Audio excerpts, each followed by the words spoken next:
Isang mapagpalang gabi sa inyong lahat, mga kagabi ng lagim. Muli ay nagbabalik ang inyong lingkod upang ihatid ang mga kwentong magpapatayo ng inyong mga balahibo at magpapakaba sa inyong mga puso sa gitna ng kadiliman. Ihanda ang inyong mga sarili at ayusin ang inyong pagkakaupo dahil ang kasaysayang ating bubuklatin ay puno ng hinagpis, dugo at mga kaluluwang matagal nang nakagapos sa kanilang madidilim na kahapon. Huwag kayong lilingon sa inyong likuran.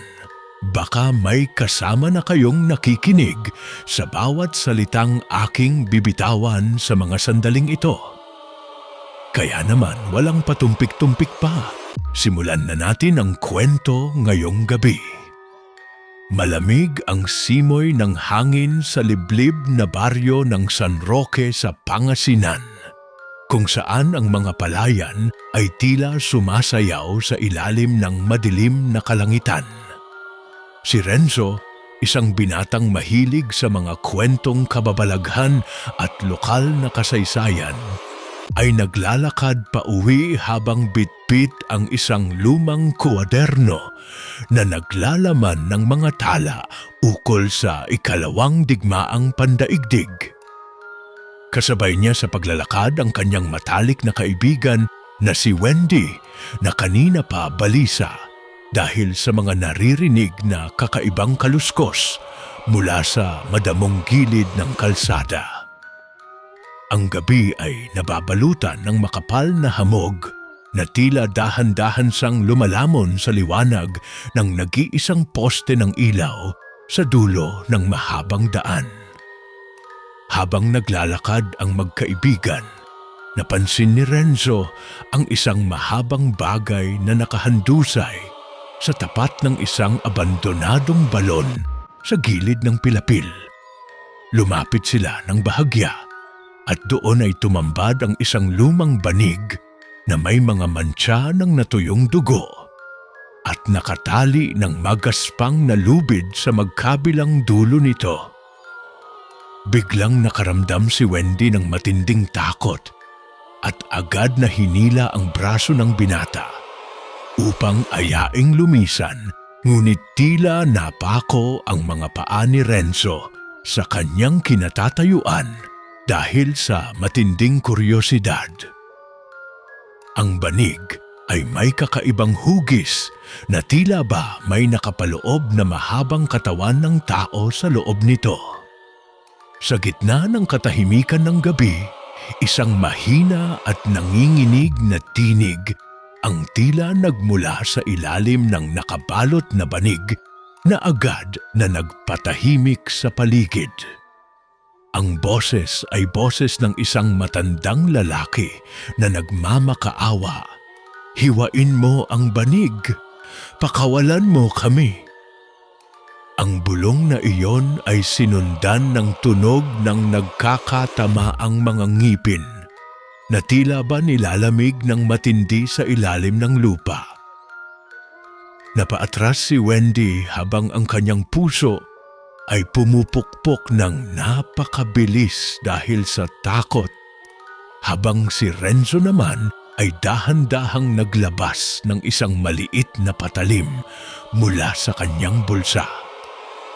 Nang hawakan ni Renzo ang magaspang na hibla ng banig, naramdaman niya ang isang kakaibang init na tila nanggagaling sa loob nito kahit na ang paligid ay napakalamig. Sumigaw si Wendy at pinigilan ang kaibigan dahil naalaala niya ang mga kwento ng matatanda tungkol sa mga pasatsat na nagpapakita kapag walang buwan. Ayon sa mga matatandang kwento, ang mga ito ay mga biktima ng digmaan na pinatay ng walang kaawa-awa at basta na lamang ibinalot sa banig ng walang disenteng libing. Ang kanilang mga kaluluwa ay nananatiling nakagapos at naghahanap ng sinumang magpapalaya sa kanila sa maling paraan. Hindi nakinig si Renzo sa mga babala ng kanyang kasama dahil naniniwala siyang isang inosenteng kaluluwa lamang ang nangangailangan ng tulong upang makatawid sa kabilang buhay. Dahan-dahan niyang itinusok ang dulo ng patalim sa gitna ng banig habang ang hamog sa paligid ay lalong kumakapal at nagiging kulay abo. Nang magsimulang mapunit ang mga hibla ng banig, isang mabahong amoy ng nabububok na laman ang biglang sumabog sa hangin na naging sanhi upang mapaupo si Wendy sa lupa dahil sa tindi ng pagkahilo. Ang paligid ay binalot ng isang nakabibinging katahimikan na tila ba huminto ang ikot ng mundo. Habang lumalaki ang punit sa banig, napansin ng magkaibigan na walang anumang buto o laman sa loob nito, kundi isang purong kadiliman na tila humihigop sa liwanag. Lumabas mula sa punit ang isang malamig na hangin na dumapo sa mukha ni Renzo na naging sanhi ng biglang pamumutla ng kanyang balat. Ang tinig ay muling narinig, ngunit sa pagkakataong ito ay mas malapit na sa kanilang mga tainga at tila nagmumula sa bawat sulok ng madilim na bukirin. Nabitawan ni Renzo ang kanyang hawak na patalim nang mapagtanto niyang may malaki siyang pagkakamaling nagawa sa gabi. Sa di kalayuan, nakatayo ang kapitbahay nilang si Xavier na kanina pa pala nakamasid sa kanila mula sa lilim ng isang malaking puno ng santol. Sumigaw si Xavier at sinabihang lumayo ang dalawa sa banig dahil nakikita niya ang ilang maiitim na anino na nakapalibot na sa kanila. Ang mga aninong ito ay may mga mukhang puno ng galit at ang kanilang mga mata ay nagniningning sa pulang liwanag sa gitna ng kadiliman. Agad na hinila ni Xavier ang dalawang kabataan upang tumakbo patungo sa direksyon ng kabayanan bago pa man sila tuluyang maabutan ng nilalang. Habang sila ay tumatakbo, narinig nila ang tunog ng banig na tila gumagapang sa lupa na sumusunod sa kanilang bawat hakbang ng napakabilis. Tumingin si Wendy sa likod at nakita niyang ang banig ay nakatayo na ngayon tulad ng isang tao habang ang dulo nito ay nakabitin na tila isang pugot na ulo. Ang takot na naramdaman ng magkakaibigan ay hindi na maipaliwanag dahil alam nilang ang nilalang na kanilang ginising ay hindi basta-basta titigil hanggat hindi nakakakuha ng kapalit. Ang unang kabanata ng kanilang bangungot ay nagsimula na sa gabing walang kapayapaan. Nakarating ang magkakaibigan sa tahanan ng pamilya ni Renzo kung saan nag-aabang ang kanyang nakatatandang kapatid na si Yasmin na kanina pa nag-aalala sa kanilang pagkaantala. Nakita ni Yasmin ang labis na pamumutla at panginginig ng tatlo kaya agad niya silang pinatuloy at binigyan ng mainit na tubig upang kumalma ang kanilang mga kalooban. Si Xavier ay hindi mapakali sa kanyang upuan habang paulit-ulit na tinitingnan ang nakasarang pinto ng bahay dahil tila nararamdaman niyang may sumusunod sa kanila. Ikinuwento ni Wendy ang buong pangyayari kay Yasmin habang si Renzo naman ay nananatiling tahimik at nakatitig sa kawalan.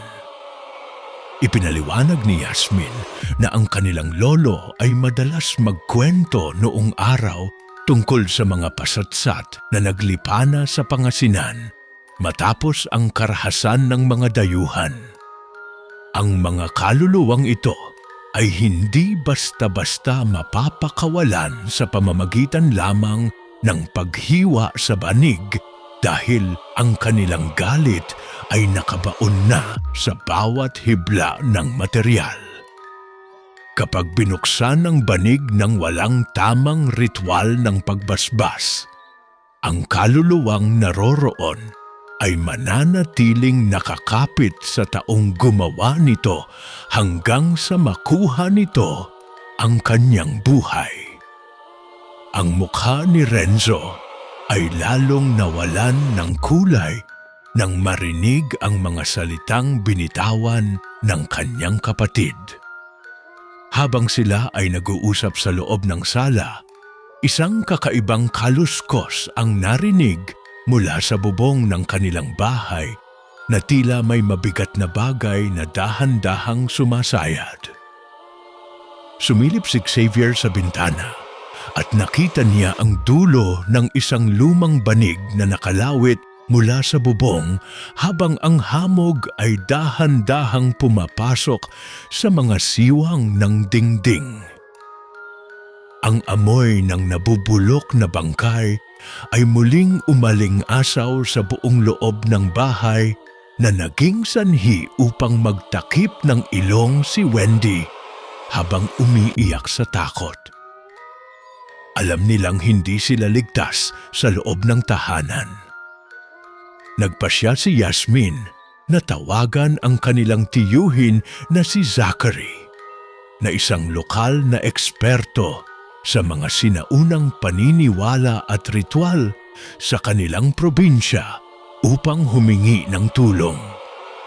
Nang dumating si Zachary dala ang ilang banal na langis at lumang Biblia, napansin niya agad ang maitim na marka sa mga palad ni Renzo na tila sunog mula sa pagkakahawak sa banig. Sinabi ni Zachary na ang marka ay tanda na ang pasatsat ay pumili na ng kanyang magiging kapalit upang siya ay makalaya sa kanyang pagkakagapos. Ang oras ay mabilis na tumatakbo para sa kaligtasan ng binata. Inutusan ni Zachary ang lahat na manatili sa gitna ng sala habang dinarasalan niya ang bawat sulok ng bahay upang pansamantalang itaboy ang masamang espiritu. Subalit, ang lakas ng pasatsat ay mas matindi kaysa sa kanilang inaasahan dahil ang mga bintana ay biglang nawasak ng sabay-sabay dahil sa malakas na puwersa ng hangin. Ang ilaw sa loob ng bahay ay namatay at ang tanging natitirang liwanag ay ang nag-iisang kandila na hawak ni Yasmin na dahan-dahan ding nauupos. Sa dilim, narinig ang sabay-sabay na pag-iyak ng maraming tinig. Isang matinding kalabog ang narinig mula sa pinto.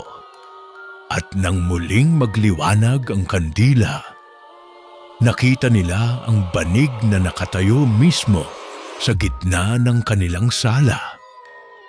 Ang banig ay unti-unting bumubuka at mula sa loob nito ay lumabas ang mga maiitim na kamay na may mahahabang kuko na dahan-dahang umaabot patungo sa direksyon ni Renzo. Sumigaw si Wendy at tinangkang hilahin ang kaibigan, ngunit ang katawan ni Renzo ay tila hinihigop ng isang mahiwagang lakas patungo sa gitna ng nagbubukang banig. Si Zachary ay patuloy na nagdasal ng malakas ngunit nabitawan niya ang kanyang Biblia. Naramdaman ni Renzo ang matinding lamig na tila sumasakal sa kanyang leeg habang ang mga itim na kamay ay nagsisimulang yumakap sa kanyang buong katawan. Si Yasmin ay buong tapang na sumugod gamit ang banal na langis at ibinuhos ito sa banig na naging sanhi ng isang matinding pagsabog ng maitim na usok at nakabibinging tili ng nilalang. Ang banig ay biglang napaatras at mabilis na lumabas ng bahay patungo sa kadiliman ng gabi. Ngunit ang marka sa palad ni Renzo ay mas lalong naging maitim at malalim. Matapos ang madilim na tagpong iyon, napagtanto ni na Zachary na hindi sapat ang simpleng pagtataboy upang matapos ang sumpa ng pasatsat na kanilang kinakaharap. Kailangan nilang mahanap ang orihinal na pinagmulan ng banig na iyon sa mga bukirin ng Pangasinan upang doon ay isagawa ang huling ritual ng pagpapatahimik sa kaluluwa. Si Xavier at Wendy ay nangakong sasama upang tulungan si Renzo kahit na alam nilang ang bawat hakbang patungo sa madilim na bukid ay maaaring maging huling sandali ng kanilang mga buhay sa mundong ibabaw. Bago sumikat ang araw, ang grupo ay naglakbay patungo sa isang liblib na sementeryo sa hangganan ng Tarlac at Pangasinan, kung saan sinasabing inilibing ang ilang biktima ng digmaan. Kasama nila sa paglalakbay ang isang matandang lokal na gabay na nagngangalang Raul na siyang nakakaalam ng mga lumang kwento ng karahasan sa lugar na iyon. Habang naglalakad sa maputik na daan, ipinaliwanag ni Raul na ang banig na kanilang nakita ay pagmamay-ari ng isang pamilyang maramihang pinatay ng mga sundalo noong taong 1945 dahil sa hinalang sila ay mga gerilya. Ang atmosfera sa sementeryo ay napakabigat at ang hangin ay tila may lasa ng kalawang at luma na naging sanhi ng pagkasira ng sikmura ni Wendy habang naglalakad. Napansin ni Xavier na ang mga damo sa paligid ng mga lumang krus ay tuyot at patay, kahit na madalas ang pag-ulan sa lalawigan nitong mga nakaraang araw.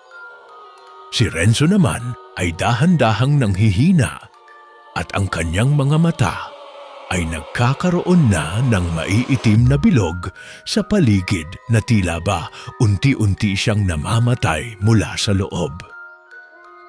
Habang naghahanap ng mga bakas, nakatagpo sila ng isang sirang nicho na may nakasulat na pangalang Familia Ramirez na ayon kay Raul ay ang pamilyang nakabalot sa banig.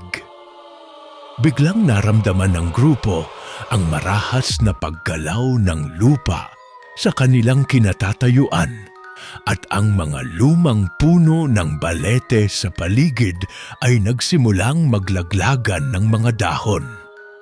Isang maitim na usok ang lumabas mula sa sirang nicho at dahan-dahang nabuo ang anyo ng banig na kanilang tinatakbuhan kagabi na ngayon ay mas malaki at mas nakakatakot na. Sumigaw si Raul at sinabihan silang huwag titingin sa gitna ng banig kapag ito ay tuluyang bumuka dahil ang sinumang makakita sa mukha ng pasatsat ay mawawalan ng sariling kaisipan. Subalit si Wendy, dahil sa matinding kalituhan at takot, ay napatingin sa bumubukang bahagi ng lumang banig at doon ay nakita niya ang isang nabubulok na mukha na walang mga mata, kundi dalawang madilim na lubak na puno ng gumagapang na mga uod.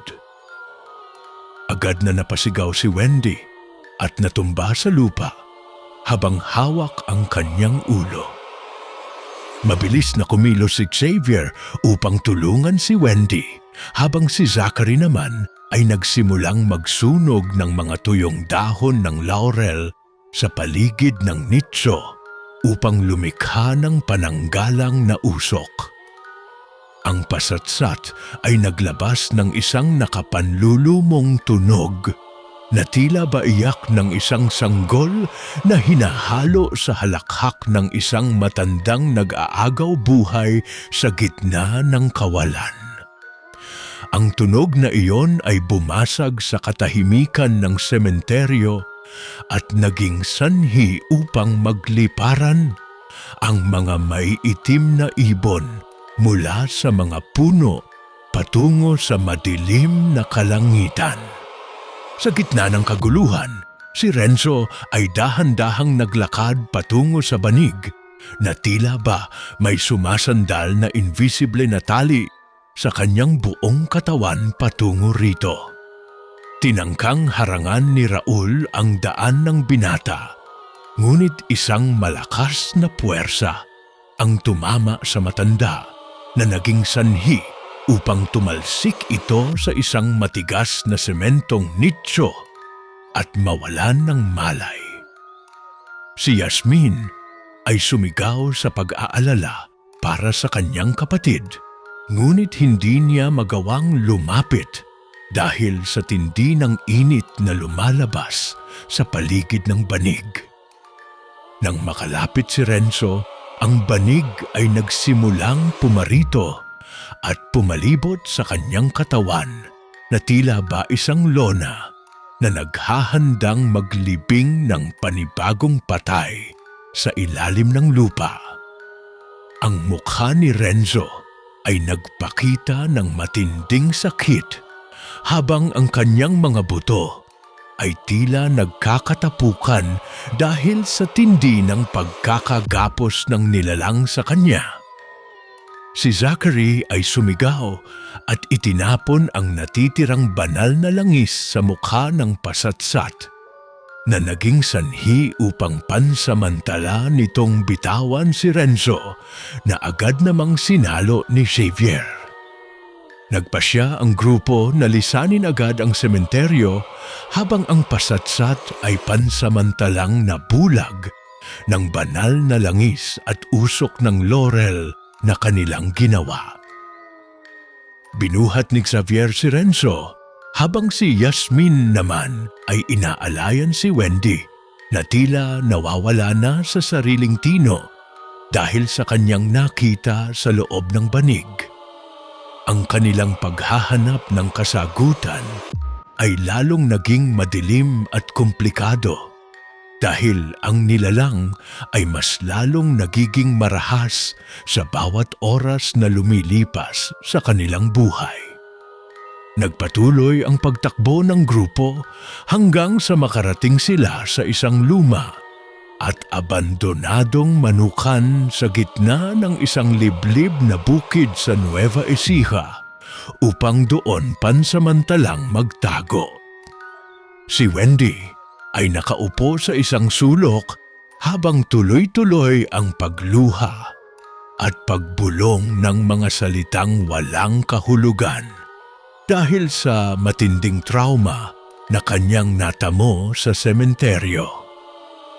Si Renzo naman ay halos hindi na makahinga at ang kanyang buong balat ay naging kulay abo na tila ba unti-unti na siyang nagiging isang tunay na bangkay ng digmaan. Habang nagbabantay si Xavier sa may pinto, napansin niya ang pagdating ng isang kakaibang hamog na may kasamang amoy ng nasusunog na barit at pulbura ng baril. Alam nilang ang digmaang nagbunga sa pasatsat ay muling nagbabalik sa pamamagitan ng multo upang singilin ang kasalukuyang henerasyon sa mga kasalanang hindi naman nila ginawa noong araw. Si Zachary ay naghanda ng isang huling bilog ng asin sa paligid ni Renzo upang maprotektahan ang natitirang hininga ng binata mula sa masamang espiritu. Biglang bumukas ang pinto ng manukan at pumasok ang isang matandang babae na nagngangalang Zenaida na ayon sa kanyang suot ay isang katutubong manggagamot mula sa mga bundok ng Sierra Madre. Sinabi ni Zenaida na kanina pa niya sinusubaybayan ang maitim na enerhiya na lumalaganap sa kapatagan. At alam niyang ang pasatsat ay hindi titigil hanggat hindi nakakakuha ng isang buong pamilya. Ang pagtulong na ginawa ni Yasmin at Xavier ay nagdala rin sa kanila sa loob ng sumpa ng nakabalot na banig. Ipinaliwanag ni Zenaida na ang tanging paraan upang matapos ang lahat ay ang sunugin ang banig gamit ang apoy na nagmula sa mga personal na gamit ng mga biktima ng digmaan. Naalaala ni Renzo na sa loob ng kanyang bag ay dala pa rin niya ang lumang kuwaderno at ilang mga lumang barya na kanyang nahukay malapit sa abandonadong balon sa San Roque. Ang mga bagay na ito ay may malakas na koneksyon sa mga kaluluwang hindi matahimik, kaya agad itong kinuha ni Yasmin upang ihanda sa pagsusunog.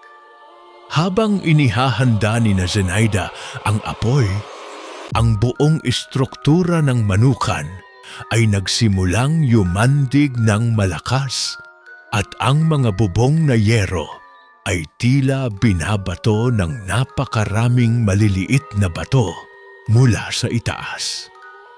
Narinig ng grupo ang tunog ng mga naglalakad na sundalo at ang aling-aungaw ng mga putok ng baril mula sa nakaraan na tila ba muling nagaganap ang digmaan sa labas.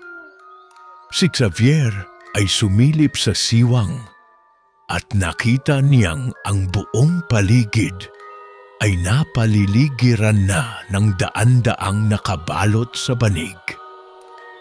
Ang mga pasatsat ay sabay-sabay na gumagapang patungo sa manukan, habang ang kanilang mga tinig ay nagiging isang dambuhalang koro ng hinagpis at galit na nagpayanig sa puso ng lahat. Ang bilog ng asin na ginawa ni Zachary ay nagsimulang mabura dahil sa malamig na hangin na pumapasok mula sa labas ng gusali. Si Wendy ay biglang tumayo at naglakad patungo sa pinto na tila ba tinatawag ng kanyang mga namatay na kamag-anak sa ilalim ng lupa. Tinangkang pigilan ni Xavier si Wendy, ngunit ang dalaga ay may kakaibang lakas na naging sanhi upang maitulak niya ang binata patungo sa dingding ng manukan. Binuksan ni Wendy ang pinto at doon ay tumambad ang dambuhalang banig ng pasatsat na agad na bumalot sa kanyang buong katawan sa isang kisap mata lamang. Sumigaw si Yasmin sa matinding hapis habang nakikita ang kanyang kaibigan na dahan-dahan sang nilalamon ng kadiliman sa labas ng manukan nang walang magawa ang sinuman. Bago pa man tuluyang makuha ng pasatsat si Wendy, ibinato ni Zenaida ang nagbabagang kuwaderno ni Renzo patungo sa gitna ng banig na naging sanhi ng isang malaking apoy na kulay asul. Ang nilalang ay naglabas ng isang huling tili ng sakit at galit bago muling naglaho sa makapal na hamog kasama ang katawan ni Wendy na hindi na muling nakita pa ng grupo. Ang gabi ay muling naging tahimik, ngunit ang kawalan ng kanilang kaibigan ay nag-iwan ng malalim na sugat. Nagpasya ang mga natitirang kasapi ng grupo na bumalik sa San Roque kung saan nagsimula ang lahat upang tapusin ang laban bago pa man sumapit ang susunod na hating gabi. Si Renzo ay halos hindi na makatayo, kaya dinala siya ni Xavier at Yasmin sa gilid ng abandonadong balon kung saan unang nagpakita ang nakatatakot na banig. Kasama pa rin nila si Zenaida at Zachary na patuloy na naghahanda ng mga kagamitan para sa isang huling ritual ng pag-aalay at pagbasbas sa lugar. Habang papalapit ang hating gabi, ang hamog sa paligid ng balon ay naging kasing dulas ng langis at ang amoy ng kamatayan ay mas lalong naging matindi kaysa sa mga nakaraang araw. Lumitaw ang banig mula sa loob ng balon. Hindi na lamang isa, kundi isang malaking kumpol ng mga banig na naglalaman ng mga kaluluwa ng mga nasawing mamamayan noong digmaan. Ang anyo ni Wendy ay tila makikita sa gitna ng kumpol. Ang kanyang mukha ay maputla at ang kanyang mga mata ay wala ng buhay. Sumigaw ang anyo ni Wendy sa isang boses na hindi na sa kanya, "Magpalit tayo ng pwesto upang kami naman ay makauwi sa aming mga tahanan." Si Renzo, sa kabila ng kanyang matinding kahinaan, ay naglakad ng kusa patungo sa balon dahil ayaw niyang may iba pang mapahamak dahil sa kanyang naging pagkakamali. Si Yasmin ay umiiyak na humawak sa damit ng kanyang kapatid upang pigilan ito, ngunit binitawan siya ni Renzo ng may ngiti sa mga labi. Itinapon ni Zenaida ang huling hawak na sulo sa kumpol ng mga banig, ngunit sa pagkakataong ito ay hindi na ito natupok ng apoy dahil ang galit ng mga pasatsat ay mas matindi na kaysa sa anumang material na sulo. Ang mga itim na anino ay lumabas mula sa banig at tuluyang pinalibutan sina Zachary at Xavier na naging sanhi upang sila ay mabuwal sa lupa habang sumusuka ng itim na dugo. Ang katapusan ng kanilang kwento ay tila ba nasusulat na sa dugo ng kasaysayan. Dahan-dahang pumasok si Renzo sa loob ng nagbubukang banig at sa kanyang pagpasok, ang punit na kanyang ginawa noong unang gabi ay biglang nagsara ng kusa sa pamamagitan ng mga hibla ng tuyong damo. Ang mukha ng binata ay tuluyang nawala sa paningin ni Yasmin habang ang banig ay dahan-dahang bumalik sa loob ng malalim at madilim na balon. Ang hamog sa paligid ay biglang napawi at ang liwanag ng buwan ay muling sumilip sa buong kabukiran ng Pangasinan. Naiwang nag-iisa si Yasmin sa gilid ng balon habang ang kanyang mga kasama ay nakahandusay na walang buhay sa malamig na lupa ng lumang Pilapil. Napagtanto niya na ang mga pasatsat ay hindi naghahanap ng kapatawaran o kapayapaan, kundi ang hustisyang ipinagkait sa kanila ng nakaraang panahon sa pamamagitan ng pagkuha ng mga bagong buhay. Ang balon ay nanatiling tahimik, ngunit alam ng lahat na sa bawat gabing walang buwan, ang banig ay muling aakyat upang maghanap ng bagong biktima. Ang aral na iniwan ng madilim na kwentong ito ay huwag nating pakialaman ang mga bagay at kasaysayan na hindi natin lubos na nauunawaan, lalo na ang mga biktima ng karahasan na nag-iwan ng matinding galit sa lupa. Ang pag-aalinlangan at maling kuryosidad ay maaaring magbunga ng kamatayan at sumpa na hindi kayang burahin ng anumang dasal o ritual ng kasalukuyang panahon. Panatilihin ang paggalang sa mga pumanaw upang hindi sila magising at maghanap ng kapalit sa gitna ng kadiliman ng gabi. At diyan na nagtatapos ang kwento natin sa gabing ito, mga kagabi ng lagim. Isang kwentong nagpapakita na ang nakaraan ay may sariling paraan ng pagbabalik upang singilin ang kasalukuyan. Sana ay kapulutan ninyo ito ng aral at maging paalala na huwag basta-basta magtitiwala sa mga boses na naririnig sa gitna ng kadiliman. Maraming salamat sa inyong walang sawang pakikinig at pagsama sa ating paglalakbay sa mundo ng kababalaghan at takot sa gabing ito, mga kagabi ng lagim. Kung kayo ay bago pa lamang sa ating komunidad at nais ninyong laging maging updated sa mga pinakabagong kwento ng katatakutan, huwag ninyong kalimutang mag-subscribe sa ating YouTube channel na Gabi ng Lagim. Pindutin ang bell icon at i-share ang kwentong ito sa inyong mga kaibigan upang sama-sama tayong mabalot ng takot. Hanggang sa muling gabi ng lagim, matulog kayo ng may liwanag at mag-ingat sa mga nakabalot sa banig. Magandang gabi sa inyong lahat.